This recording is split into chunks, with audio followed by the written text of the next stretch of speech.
দেখুন, আমি আগেও বলেছি, আবার বলেছি, বাংলায় তৃণমূল কংগ্রেস দলটা হেরেছে। এর জন্য তৃণমূল কংগ্রেসের যারা নেতাকর্মী আছে তারা দায়ী।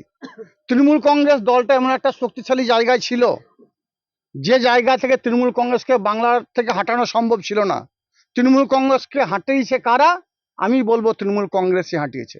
তৃণমূল কংগ্রেসের একটা অংশ দলের সঙ্গে গাদ্দারি করেছে। আস্তে আস্তে সেগুলো বহিঃপ্রকাশ হচ্ছে, আরও বহিঃপ্রকাশ হবে।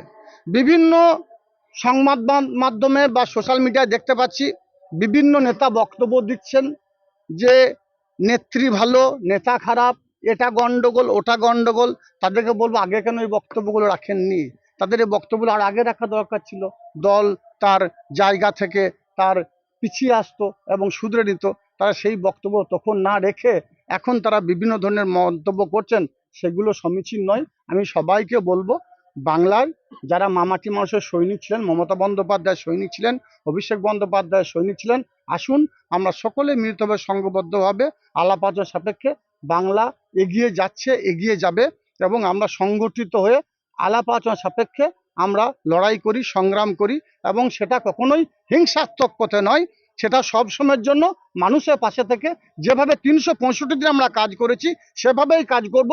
আমরা হিন্দু মুসলমান সবাইকে নিয়ে চলেছি, যেটা মমতা বন্দ্যোপাধ্যায় আমাদের শিখিয়েছেন, সেভাবেই আমরা চলবো।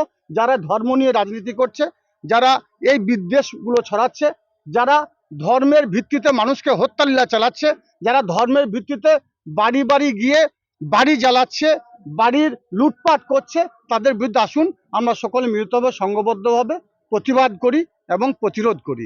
যদিও আপনাদের জানা আছে 2011-র প্রাককালে নানুরের আরও ভয়ঙ্কর, আরও হিংসাত্মক ঘটনা ঘটেছে। তার বিরুদ্ধে প্রতিবাদ করেছিলাম, লড়াই করেছিলাম, সংগ্রাম করেছিলাম। হিন্দু মুসলমান শিখ খ্রিস্টান ইসাই সমস্ত সম্প্রদায়ের মানুষকে নিয়ে লড়াই করেছিলাম, এবং বাংলা থেকে তথা বীরভূম জেলা থেকে তথা নানুর থেকে সেই শিল্পমে হারমাদদের হাঁটিয়েছি। স্বভাবতই কাজল সে যে জায়গায় ছিল সে জায়গাতেই আছে এবং আগামী দিনেও থাকবে। লড়াই করতে জানি, সংগ্রাম করতে জানি। স্বভাবতই লড়াই সংগ্রামের মধ্য দিয়ে আবার বাংলার মানুষের নবজাগরণ ফিরিয়ে আনবো। বাংলার বুকে হিন্দু মুসলমানের মধ্যে যে একটা সম্প্রীতির বাতাবরণ ছিল, সেটাকে আবার দুবারা ফিরিয়ে আনবো, কথা দিচ্ছি আপনাদের সামনে।